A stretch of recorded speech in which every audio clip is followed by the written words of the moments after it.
Hello guys, अभी मैं आपको जादू दिखाती हूँ। 1 2 ये उल्लू यहाँ पे छिपा हुआ था। उल्लू कभी गधा, है ना। इसको मतलब सारे जानवर घर में आ जाते हैं, कभी एक गधा बन जाता है, कभी उल्लू बन जाता है। हाँ, तो फ्रेंड्स अभी मैं आपसे जो बात करना चाहती हूँ उस पर आते हैं। एक्चुअली बहुत दिनों से जो है ब्लॉग नहीं डाला मैंने, उसके पीछे रीज़न है। पहला रीज़न ये था कि हमारा ट्रांसफ़र हो गया था दिल्ली से विशाखापट्टनम, और फिर वहाँ से हम लोग मतलब सामान वगैरह पैक करवा के हम लोग वहाँ से निकले। फिर ससुराल चली गई मैं, वहाँ से मैं मम्मी के घर गई तो 8 से 10 दिन मम्मी के यहाँ रुकी, फिर 8 से 10 दिन मतलब ससुराल में। और मेरे हस्बैंड को आने में काफ़ी टाइम लग गया हमें लेने। साइट पे वो जैसे ही पहुँचे ना, वहाँ पे उनको सर ने बोला कि अभी 1 महीना आप घर नहीं जा सकते हो, अभी बहुत ज़्यादा काम है, आप काम करवाओ और जैसे ही थोड़ा फ्री होगे तब आप फैमिली को लेके आना।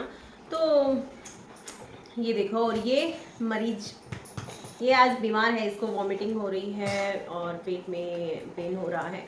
मुझे लगता है इसने कल खाई थी बाहर की बिरयानी, तो उसकी वजह से हो सकता है इसे फूड पॉइजनिंग हुई हो। तो अब से तुम बाहर का कुछ नहीं खाओगे। क्यों? मतलब कि ठीक हो जाओ, कुछ भी खाओगे तो सोच समझ के खाओगे बाहर। खैर छोड़ो, वो सब बातें बातें बाद में करेंगे। तो जो मैं कहना चाह रही थी वो मैं आपसे कह रही हूँ। तो फिर क्या हुआ, हस्बैंड आए तो मेरे देवर की जो बड़ी वाली बेटी है हमारी गुड़िया हर्षिता, उसकी तबीयत ख़राब चल रही थी। जैसे ही हम लोग दिल्ली से सामान पैक करके ससुराल आए थे ना, मेरी सास मेरे पास गई हुई थी क्योंकि मेरे हस्बैंड नहीं थे घर में, और हम लोग दिल्ली में थे तो मेरी सास मेरे पास आ गए थे रहने के लिए। और हर्षिता की मम्मी पापा और मेरे ससुर जी वो वहाँ पे थे झज्जर में, जो मेरा ससुराल है वहाँ पे। तो क्या हुआ ना, उसको काफ़ी दिनों से फीवर आ रहा था। थोड़ा बहुत मेडिसिन वगैरह देके वो फीवर जो है उसका ठीक हो गया, और उसे कुछ दिन बाद फिर से फीवर आया। तो हम लोग जब गए तो हमने देखा कि हम उसे देख के थोड़ा शॉक हो गए कि वो एकदम पहले भी इतनी ज़्यादा हेल्दी नहीं थी, मतलब पतली थी, लेकिन जब हम वहाँ पे गए हमने देखा तो वो एकदम बहुत ही ज़्यादा सूखी हुई। मुझे बहुत अजीब लगी, मैं देख के हैरान हो गई, इतनी ज़्यादा वीक हो गई है। और फिर बोली कि मुझे बहुत दिनों से ना फीवर आ रहा है, और क्या नाम है, फिर ना हाँ ऐसे फीवर आ रहा था उसको। तो फिर मेरे देवर जो है उनको दवाई वगैरह दिलवा के लाए, फिर उसे किसी डॉक्टर को दिखाया तो वो बोले कि टाइफाइड इसको हुआ है। टाइफाइड में थोड़ा सा ऐसे फीवर आता है, जब तक कि ठीक नहीं हो जाता कुछ दिनों तक मतलब ऐसा ही रहेगा। तो आप ये मेडिसिन वगैरह दे सकते हो, और उन्होंने खाने पीने का बोला कि ठंडी चीज़ें नहीं देनी है।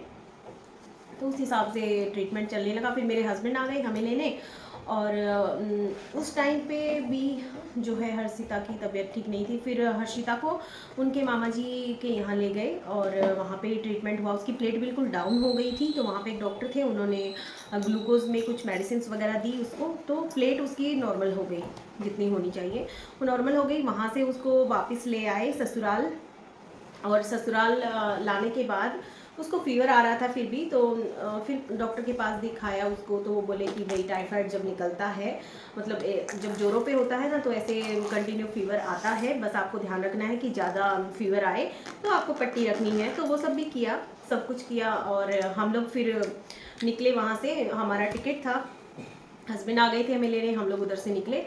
और वहाँ से निकलने के बाद हम लोग विशाखापट्टनम पहुँचे। 2 दिन का हमारा ट्रेन का सफ़र था। और जैसे हम लोग विशाखापट्टनम पहुँचे, हम रोज़ कॉल करके पूछते थे हर्षिता की तबीयत कैसी है। तो घर वाले सब बोलते थे कि फ़ीवर तो आ रहा है लेकिन ठीक है, पहले से कुछ खाती पीती है और ठीक है। तो बस इतना ही था। और ये हम लोग सिर्फ फीवर और टाइफाइड के चक्कर में रह गए, और हमें ये नहीं पता चला कि हमारी जो गुड़िया है उसको टीबी है।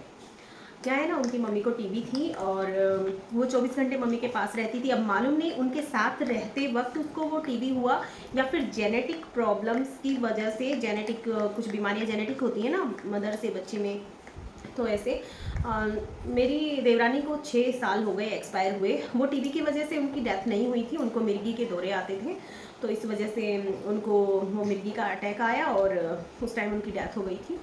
और जो उनकी मम्मी है उनको टीबी हुई थी, लेकिन उनका 6 महीने का कोर्स हुआ था, गवर्नमेंट की तरफ से मेडिसिन डेली उनको आती थी और उससे वो बिल्कुल ठीक हो गई थी। तो ये सब चीज़ें हमने कभी नहीं सोची थी कि इसको, हर्षिता को भी टीबी होगी। तो हुआ क्या, जैसे फीवर उसको ना एक दिन ब्रेन में फीवर चला गया, मतलब हमारे जाने के बाद मेरी देवरानी ने बताया कि ये ना बड़बड़ाने लगी थी और इसका मतलब जैसे दिमाग चल जाता है ना इंसान का, ऐसे वो कुछ कुछ बातें करने लगी थी। और वो सब चीज़ें देख के भी उनको समझ में नहीं आया कि इसके ब्रेन में जो फीवर जा चुका है, हमें बच्ची को हॉस्पिटल ले जाना चाहिए तुरंत। ये सब किसी ने सोचा नहीं, पता नहीं क्यों, मतलब उनको नॉलेज नहीं था या फिर क्या हुआ भगवान जाने। पर बोलते हैं ना, जब भगवान को, जो इंसान को अपने पास लेके जाना होता है तो वो सिचुएशन भी ऐसी क्रिएट करते हैं कि हम लोग कुछ सोच समझ नहीं पाते, हम चाहे कितने भी समझदार हों। तो ऐसा हुआ कि उसको हम लोग 3 दिन हुए थे विशाखापट्टनम हमें आए हुए, और हम रोज़ कॉल करते थे। फिर अचानक से कॉल आया कि जब तबीयत जो है हर्षिता की ज़्यादा बिगड़ गई है और उसकी ब्रेन में जो है पानी भर गया है, टीबी ब्रेन में पहुंच गई, ब्रेन में टीबी है, ब्रेन टीबी हो गई है। वो भी पता कैसे चला कि हमारे जो ससुराल में उसकी जब ज़्यादा तबीयत घर पे बिगड़ने लगी, फिर मेरे देवर देवरानी उसको लेकर के गए उसकर हॉस्पिटल में, झज्जर में। मेरा ससुराल है झज्जर, तो वहाँ पे हॉस्पिटल बहुत सारे हैं। और पहले उन लोगों ने सोचा कि ऐसे टाइफाइड की वजह से फीवर आ रहा है, इसलिए वो लेके नहीं गए हॉस्पिटल में, घर में ही रखा और जो दवाइयाँ डॉक्टर ने दी थी वही दे रहे थे। और फिर ऑस्कर में लेके गए तो उसकी तबीयत कुछ ज़्यादा ही बिगड़ चुकी थी। धीरे धीरे उसके दिमाग ने काम करना बंद कर दिया, मतलब वो लोगों को पहचान भी नहीं पा रही थी कि ये कौन है। और बोलना भी उसने धीरे धीरे बंद कर दिया, मतलब ब्रेन में जब पानी भर गया तो ब्रेन ने काम करना छोड़ दिया। और आँखों की पुतलियाँ भी उसकी, मतलब आँखों पे भी थोड़ा थोड़ा इफेक्ट पड़ने लगा उस चीज़ से। फिर क्या हुआ कि डॉक्टर ने उधर उसका सीटी स्कैन करवाया तो उसमें पता चला कि इसको ब्रेन टीबी हुआ है। उन्होंने बोला कि हमारे यहाँ न्यूरो सर्जन नहीं है, आप इसको ना उधर दिल्ली में हम रेफ़र कर रहे हैं महाराजा अग्रसेन हॉस्पिटल में। तो वहाँ पे शिवाजी पार्क के पास हॉस्पिटल है, वहाँ पे उन्होंने रेफ़र कर दिया। तो वहाँ ले जाके एडमिट किया और वहाँ जाने के बाद उसको हार्ट अटैक आया उसी रात में, और उसके बाद से उसके हार्ट ने काम करना बिल्कुल बंद कर दिया और वो वेंटिलेशन पे चली गई। वेंटिलेशन पे जाने के बाद 25% उसका हार्ट काम कर रहा था और ऑक्सीजन पाइप उसके मुंह में लगाया हुआ था। उसका खाना पीना सब कुछ छूट गया था और वो बिल्कुल उसके हाथ पैरों ने काम करना बंद कर दिया। क्योंकि आप सोचिए, ये जो हमारा सेंटर होता है जहाँ से पूरी बॉडी को कमांड मिलता है, वो वहीं पे अगर प्रॉब्लम होगा तो बाकी हिस्सों में कमांड कैसे जाएगा। तो इसी वजह से ब्रेन में पानी भरने की वजह से उसकी जो बॉडी है, हाथ और पैर पूरा रिस्पॉन्स करना बंद कर दिए थे। फिर डॉक्टर्स ने बोला कि बहुत ज़्यादा सीरियस हो गई है बच्ची और हम लोग कुछ नहीं कह सकते कि वो बचेगी या नहीं बचेगी। लेकिन फिर भी हमारे मन में ना एक उम्मीद थी कि हम यहाँ भी ये भी कर ले वो भी कर ले, शायद किसी तरह से बच्ची को बचा पाएँ। हमने वहाँ पे 1 वीक के लिए वहाँ रखा। फिर डॉक्टर्स ने हार के बोला कि आप कहीं और ले जाना चाहते तो ले जाइए, लेकिन हमारी तरफ से हम लोग अभी इसको कुछ नहीं हो सकता है, वो ठीक नहीं हो सकती है। तो हम लोग वहाँ से फिर पीजीआई ऑल इंडिया का हमारा बेस्ट हॉस्पिटल है, गवर्नमेंट हॉस्पिटल, तो वहाँ पे हम लेके गए। वहाँ पे रात में उसको एडमिट किया गया पीजीआई, वेंटिलेशन के थ्रू ही एम्बुलेंस में ले जाया गया और पीजीआई एडमिट किया। वहाँ एडमिट करने के बाद वहाँ वेंटिलेशन अवेलेबल नहीं था और फिर जो पंपिंग से ऑक्सीजन देते हैं ना, ऐसे पंपिंग करके रात भर इन लोगों ने बैठ के पंपिंग किया, उसे ऑक्सीजन दिया और सुबह नेक्स्ट डे लगभग 9 साढ़े 9 बजे वो हम लोगों को छोड़ के चली गई। तो मेरे हस्बैंड का कॉल आया, हम लोग घर में थे। मेरे हस्बैंड 1 हफ्ते से 10 दिन से उन लोगों के साथ में हॉस्पिटल में ही थे। विशाखापट्टनम में जब हम थे तो हमें 1 हफ्ता हुआ भी नहीं था कंप्लीट। उसी बीच में हम लोग वापस फ्लाइट से इमरजेंसी में घर आ गए। उसके बाद जैसे हम घर पहुँचे, हम लोग सीधा हॉस्पिटल गए एयरपोर्ट से, और एयरपोर्ट से फिर मैं चली गई घर। हॉस्पिटल से नेक्स्ट डे मैं जो है ससुराल चली गई, मेरे हस्बैंड वहीं रुक गए। तब से लगभग 9-10 दिन हो गए थे या 1 वीक हुआ था। तो लगभग 1 वीक या से 10 डेज़ के अंदर हमारा जो हर्षिता थी वो चली गई। और फिर उसके बाद में हस्बैंड का कॉल आया मेरे पास कि हर्षिता नहीं रही, और हम लोग रोज़ भगवान से दुआ करते थे कि उसे ठीक करके वो ठीक होके घर आ जाए। हम लोग घर पे उसका इंतज़ार कर रहे थे, पर नहीं हुआ ऐसा, क्योंकि भगवान को चोरी मंजूर था, शायद उसकी उम्र ही इतनी थी। लेकिन बहुत दुख होता है जब बच्चे मतलब माँ बाप के लिए सबसे बड़ा धन उनके बच्चे ही होते हैं, और अगर बच्चों को कुछ हो जाता है तो माँ बाप को लगता है कि हमारा कुछ भी करना, सब कुछ उन्हें बेकार लगता है। अब आप खुद भी सोच के देखिए, अगर आप पेरेंट्स हैं तो आप खुद सोच के देखो, जब हमारे बच्चों की तबीयत थोड़ी सी ख़राब होती है तभी हमें इतना टेंशन हो जाता है, और उनका हमसे दूर हो जाने का सोच के कितना ख़राब लगता है। और जिनके बच्चे चले जाते हैं अपने पेरेंट्स को छोड़ के, उनकी हालत बहुत बहुत ख़राब होती है, उन पेरेंट्स का जीने का मन नहीं करता। तो अभी वही सिचुएशन मेरे देवर की है। वो भी एकदम ऐसे उदास हो गया है, ना हंसना, सब भूल गया है। तो अभी उसको इन सब चीज़ों से निकलने में टाइम लगेगा, पर हम उसके साथ हैं, हम सब पूरी फैमिली उसके साथ है। और एक बेटी और है उनकी, रियांशी, जो मेरे तनिष्क से छोटे वाले बेटे से 1 साल छोटी है। तो मैं बोलती हूँ कि 1 साल, तो मैं बोलती हूँ कि जो भी हुआ भगवान ने अच्छा नहीं किया, क्योंकि कोई नहीं चाहता, कोई पेरेंट्स नहीं चाहते कि उनके बच्चे को कुछ हो जाए। हम भी नहीं चाहते हमारे बच्चों को कुछ हो, लेकिन भगवान की मर्जी के आगे किसी की नहीं चलती है।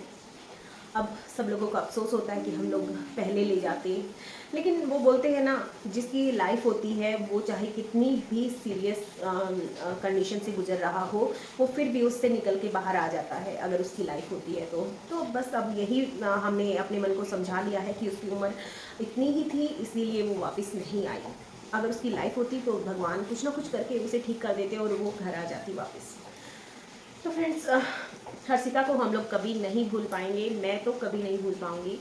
और हाँ, आप लोग भी उसे मेरी वीडियोस में हमेशा देख पाएंगे, क्योंकि मेरे ब्लॉग में कहीं ना कहीं वो है। जब भी हम घर जाते थे तो वीडियो शूट करते थे, और बाकी उसकी जो बातें और हमारा जो उसके साथ बिताया हुआ टाइम है, वो सब हम कभी नहीं भूल सकते, कभी नहीं भूल पाएंगे। तो बस भगवान से यही दुआ है, उसकी आत्मा को भगवान जो है शांति दे, और उसे एक अच्छे घर में जन्म मिले, जहाँ उसे ढेर सारा प्यार करने वाली फैमिली मिले। तो फ्रेंड्स, ये सब मुझे आपको बताना था।